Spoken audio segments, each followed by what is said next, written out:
प्राचीन भारत में कौशाम्बी नाम का एक समृद्ध नगर था। वहां एक अत्यंत धनवान सेठ रहता था जिसका नाम धनपाल था। उसके पास अपार संपत्ति, सोना चांदी, अनाज और व्यापार था। लोग उसे भाग्यशाली मानते थे, परंतु उसका हृदय लोभ से भरा हुआ था। वो न दान करता, न किसी दुखी की सहायता करता। वह सोचता, यह धन मैंने अपने परिश्रम से कमाया है, इसे किसी को क्यों दूं। उसी नगर में एक दूसरा वैश्य रहता था जिसका नाम सुमति था। वो साधारण व्यापारी था, अधिक धनवान नहीं था, परंतु उसका स्वभाव दयालु था। जो कुछ भी उसके पास होता, वह उसमें से कुछ अंश गरीबों, साधुओं और अतिथियों को अवश्य देता। वो प्रतिदिन भगवान विष्णु का नाम स्मरण करता और सच्चाई से जीवन व्यतीत करता। नगर में अकाल। एक वर्ष नगर में भीषण अकाल पड़ा। वर्षा नहीं हुई, फसल नष्ट हो गई, लोग भूख से पीड़ित होने लगे। सुमति ने अपने घर का अनाज गरीबों में बांटना शुरू कर दिया। धीरे धीरे उसका भंडार समाप्त हो गया, पर उसका मन शांत था। धनपाल के गोदाम अनाज से भरे थे, पर उसने किसी को एक दाना भी न दिया। लोग उसके द्वार पर हाथ जोड़कर खड़े रहते, पर वह कहता, अकाल भगवान की मर्जी है, मैं क्या कर सकता हूं। साधु का आगमन। एक दिन एक वृद्ध साधु नगर में आए। वे धनपाल के द्वार पर पहुंचे और बोले, वत्स, मैं 3 दिनों से भूखा हूं, थोड़ा अन्न दे दो।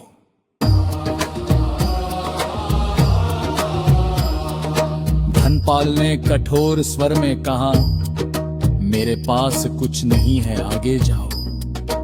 साधु निराश होकर सुमति के घर पहुंचे।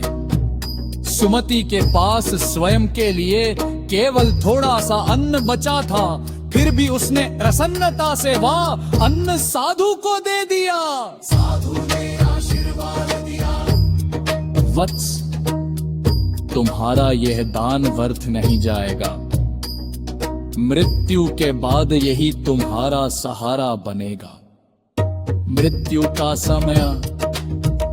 कुछ वर्षों बाद धनपाल अचानक गंभीर रोग से ग्रस्त हो गया। वैद्य आए, औषधियां दी गई, पान का वो बच न सका। मृत्यु के समय उसके मन में केवल धन, तिजोरियां और संपत्ति घूम रही थी। उसी समय सुमति भी वृद्धावस्था में शांत भाव से संसार से विदा हुआ। उसकी अंतिम सांसों में भी नारायण नारायण का नाम था। आत्मा की यात्रा। मृत्यु के बाद दोनों की आत्माएं शरीर से बाहर निकली। धनपाल के पास भयानक यमदूत आए। उनके हाथों में दंड थे, आंखों में कठोरता थी। धनपाल भय से कांप उठा। वो बोला, मैं तो बड़ा सेठ हूं, मैंने किसी का धन नहीं चुराया। यमदूत बोले, तुम्हारा पाप चोरी नहीं, लोभ और निर्दयता है। उधर सुमति के पास शांत अर्त्य दूत आए। उन्होंने उसे सम्मान से उठाया और सुखद मार्ग से ले चले। वैतरणी नदी। धनपाल को वैतरणी नदी के पास लाया गया। नदी अत्यंत भयानक थी, रक्त के बड़ दुर्गंध से भरी।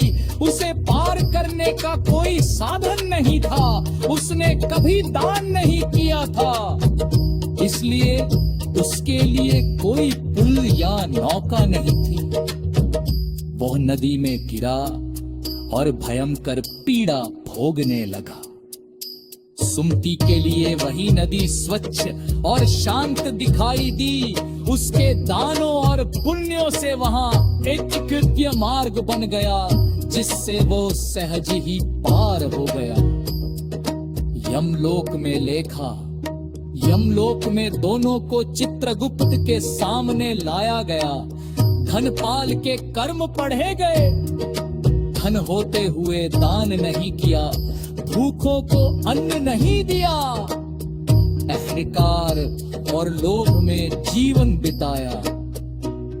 यमराज बोले, धन का उपयोग धर्म के लिए ना करना भी पाप है। धनपाल को कृच्छ्र और रौरव नरक भेजा गया, जहां उसे भूख, प्यास और अपमान सहना पड़ा। सुमति का निर्णय। सुमति के कर्म पढ़े गए, सत्य व्यापार, दान और सेवा, अतिथि सत्कार, भगवान का स्मरण। यमराज ने कहा, तुमने अल्प धन में भी महान कर्म किए। सुमति को स्वर्गलोक प्राप्त हुआ। पश्चाताप पर परिवर्तन, नरक निकृष्ट कौन तेरुए तन, कौन तेरे गयत वे गया। इसमें यमराज से प्रार्थना की,